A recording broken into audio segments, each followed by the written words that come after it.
একটি পর্বত যা একেবারেই দুর্গম নয়, যার উচ্চতা মাউন্ট এভারেস্টের থেকেও কম। 6টি পর্বত শ্রেণী যেন পদ্ম ফুলের পাপড়ির মতো এই পর্বতটিকে আঁকড়ে রেখেছে। 22,000 ফিট উচ্চতার কালো পাথরের এই পর্বত প্রাচীনকাল থেকেই পৃথিবীর স্তম্ভ হিসেবে দাঁড়িয়ে রয়েছে বলে বিশ্বাস করা হয়। রুশ বিজ্ঞানীদের মতে এটি শুধুমাত্র একটি পর্বত নয়, বরং বলা যেতে পারে এটি একটি অ্যাক্সিস বা অক্ষরেখার মতো। পৃথিবীর ভার এই পর্বতটি ধরে রেখেছে বলে মনে করা হয়। অনেকের মতে ভিন গ্রহের সঙ্গে এই পৃথিবীর যোগাযোগের মাধ্যম হলো এই পর্বত। আবার অনেকের মতে এটি কোনো পর্বতই নয়, এটি একটি প্রাচীন পিরামিড। তো আমাদের আজকের আড্ডার আসরে রয়েছে এরকমই রহস্যে ভরা একটি পর্বতের কথা, যাকে আজ পর্যন্ত কেউ জয় করতে পারেনি। এই অতি আধুনিক যুগেও সেই পর্বত অজেয় রয়ে গেছে। পৃথিবীর এরকম প্রচুর পর্বতশৃঙ্গ রয়েছে যেখানে আজও মানুষের পা পড়েনি, কিন্তু অনেক চেষ্টা করার পরেও যাকে জয় করা যায়নি, এরকম পর্বত বোধহয় এই একটিই আছে। নমস্কার, সবাইকে স্বাগত জানিয়ে আড্ডা ব্লগারের নতুন একটা পর্ব শুরু করছি।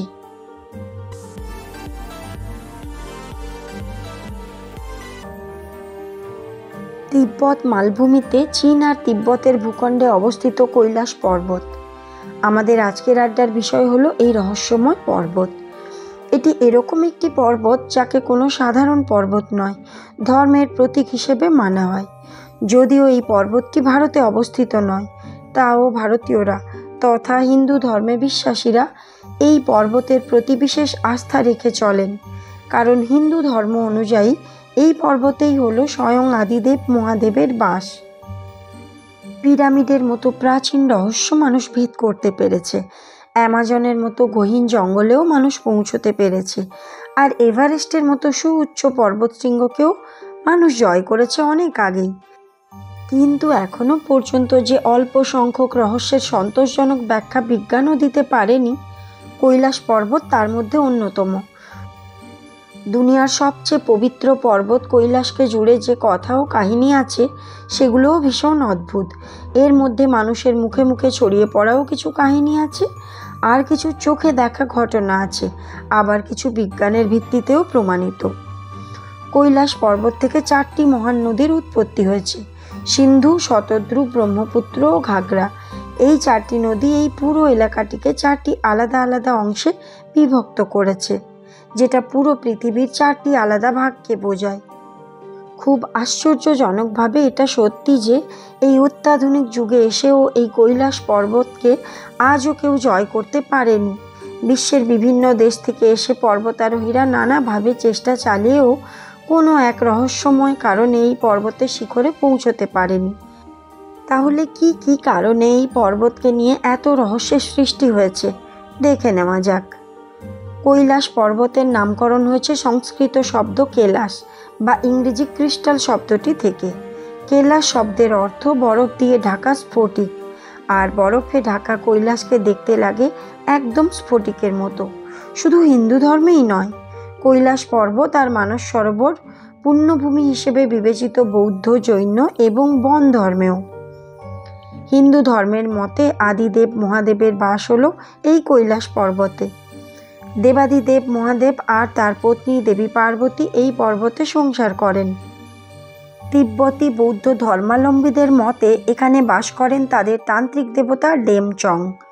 জৈন ধর্মের মতে তাদের প্রথম তীর্থঙ্কর এই পর্বতের পাদদেশে নির্বাণ লাভ করেছিলেন, আর এই 3 ধর্মের অনুসারে এই পর্বতে আরোহণ করা নিষিদ্ধ। আবার তিব্বতে প্রচলিত একটি কাহিনী অনুসারে ধর্মগুরু মিলারেপাই শুধুমাত্র কৈলাস পর্বতশৃঙ্গে পৌঁছতে পেরেছিলেন। ফিরে এসে তিনি এই পর্বতশৃঙ্গ কাউকে জয় করতে নিষেধ করেছিলেন। তার নির্দেশ অনুসারে একমাত্র সেই মানুষই পারবে কৈলাস শৃঙ্গে পৌঁছতে যার গায়ে কোনো চামড়া নেই। তাহলে এখন প্রশ্ন হচ্ছে, কৈলাস পর্বতে কে বাস করেন? ডক্টর আর্নস্ট মুলসেভ, যিনি একজন রাশিয়ান বিখ্যাত চক্ষু বিশেষজ্ঞ, তিনি পৃথিবীর প্রায় 21টি দুর্গম স্থানে বিভিন্ন সময়ে অভিযান চালিয়েছেন, যার মধ্যে কৈলাস পর্বতও আছে। 1999 সালে তিনি প্রায় 1 মাস ধরে তার টিমের সাথে কৈলাস পর্বতে অভিযান চালান, কিন্তু তিনিও অসফল হয়েছেন। কৈলাস পর্বতের পাদদেশে রয়েছে মানস সরোবর এবং রাক্ষসতাল হ্রদ। এই দুটো হ্রদ এশিয়ার বেশ কিছু দীর্ঘতম নদীর উৎসস্থল। এই দুটো সম্পূর্ণ বিপরীতধর্মী হ্রদ হলো প্রকৃতির অদ্ভুত সৃষ্টি। 14,950 ফিট উচ্চতায় মানস সরোবর বিশ্বের উচ্চতম মিষ্টি জলের হ্রদ। এই সরোবর 320 বর্গ কিলোমিটারে বিস্তৃত, আর এর জল স্থির আর শান্ত।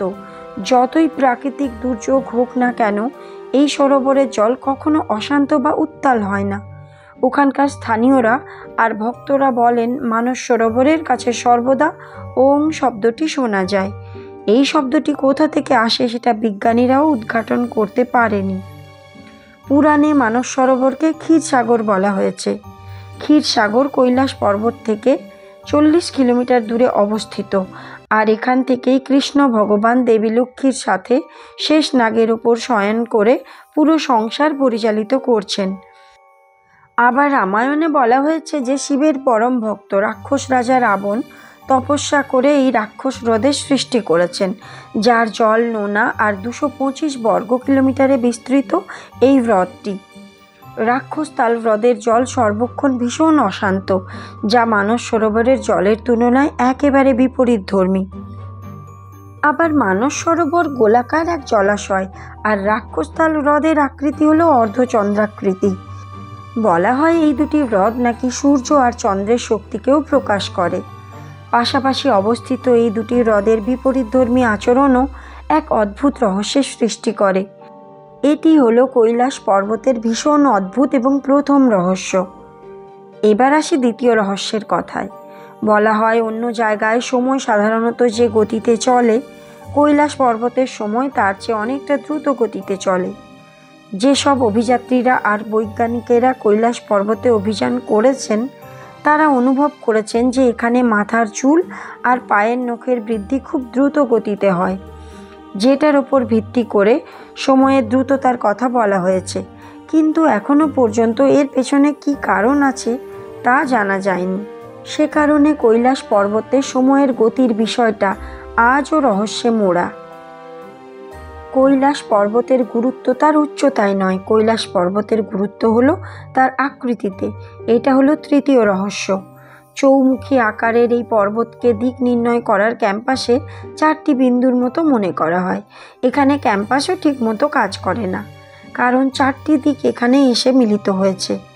অদ্ভুত একটা বিশ্বাস এই পর্বতকে ঘিরে রয়েছে। এই পর্বত নাকি মাঝে মধ্যেই নিজের স্থান পরিবর্তন করে, যে কারণে আজ পর্যন্ত এই পর্বত শৃঙ্গ জয়ের কোনো অভিযানই সফল হয়নি।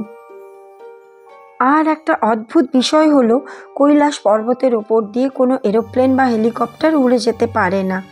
রাশিয়ার বিজ্ঞানীদের মতে কৈলাস পর্বতে কোনো মহাজাগতিক শক্তি রয়েছে। সাধারণভাবে 25,000 থেকে 35,000 উচ্চতায় একটি প্লেন উড়তে পারে। যে হিসেবে এরোপ্লেন বা হেলিকপ্টার কৈলাস পর্বতের ওপর দিয়ে অনায়াসে উড়ে যেতে পারে। তবে কৈলাস পর্বতকে আদিদেব মহাদেবের বাসস্থান মনে করা হয়, সে কারণে সেই পর্বতের ওপর দিয়ে এরোপ্লেন উড়ে যাওয়ার ওপর নিষেধাজ্ঞা রয়েছে। মাউন্ট এভারেস্টের থেকে 2000 মিটার কম উচ্চতা বিশিষ্ট এই পর্বত আজ পর্যন্ত অজেয়, যখন কিনা মাউন্ট এভারেস্টের তুলনায় কৈলাস পর্বতের অক্সিজেন লেভেল অনেকটাই ভালো। তারপরেও এই পর্বতকে কেউ জয় করতে পারেনি। 2001 সালের আগে এই পর্বতকে নানাভাবে জয় করার চেষ্টা হয়েছে, কেউ সফল হয়নি। যারাই অসফল হয়ে ফিরে এসেছেন, তাদের প্রত্যেকের অভিজ্ঞতা প্রায় একই রকম। কেউ বলেছেন যে অভিযান চলাকালীন হঠাৎ করে প্রবল তুষার ঝড়ের মুখে পড়তে হয়েছে, কারোর বুকে হঠাৎ করে প্রচণ্ড ব্যথা শুরু হয়েছে, আবার কারোর সামনে হঠাৎ করে প্রচুর পাহাড়ি জন্তু জানোয়ারের একটা পাল চলে এসেছে। এই সমস্ত ঘটনা যেন এই পর্বতের রহস্যময়তাকে আরও বাড়িয়ে তুলেছে। 2001 সালে চীন সরকার কৈলাস পর্বত আরোহণে নিষেধাজ্ঞা জারি করে। এই কারণে 2001 সালের পরে কৈলাস পর্বতে আরোহণ করাটা অপরাধ। হিন্দু, বৌদ্ধ, জৈন এবং বন সম্প্রদায়ের মানুষ এই পর্বতের পাদদেশে গিয়ে প্রদক্ষিণ করে। প্রায় 52 কিলোমিটার পথ অতিক্রম করতে 4 সপ্তাহের মতো সময় লাগে। বিশ্বাস করা হয় কৈলাস পর্বতকে পরিক্রমা করলে সর্বপাপ নাশ হয় আর মোক্ষ লাভও হয়। যদিও কিছু মানুষ বিশ্বাস করে এই পর্বতে আরোহণ করা তো দূর, এই পর্বতের পাদদেশে যাওয়াও মহাপাপ। আজ ওই কৈলাস পর্বত বিস্ময়ের ধারক ও বাহক হয়ে মাথা উঁচু করে দাঁড়িয়ে আছে, যাকে জয় করার স্বপ্ন এত কিছুর পরেও পর্বতারোহীরা দেখে। আজকের আড্ডার আসরে রইল রহস্যে মোড়া কৈলাস পর্বতের কাহিনী। কৈলাস পর্বতের রহস্যের বিষয়ে তোমরা কে কে জানতে? কমেন্টে অবশ্যই জানিও। ভিডিওটা ভালো লাগলে একটা লাইক করো, শেয়ার করে এই অদ্ভুত রহস্যময় পর্বতের কথা অন্যকেও জানার সুযোগ করে দিও। দেখা হবে আড্ডা ব্লগারের নতুন একটা পর্বে। ফেসবুকে দেখলে প্লিজ ফলো করো, আর ইউটিউবে দেখলে সাবস্ক্রাইব করো। এই ভিডিওটা সম্পূর্ণ দেখার জন্য আমি দীপান্বিতা সবাইকে অসংখ্য ধন্যবাদ জানাচ্ছি।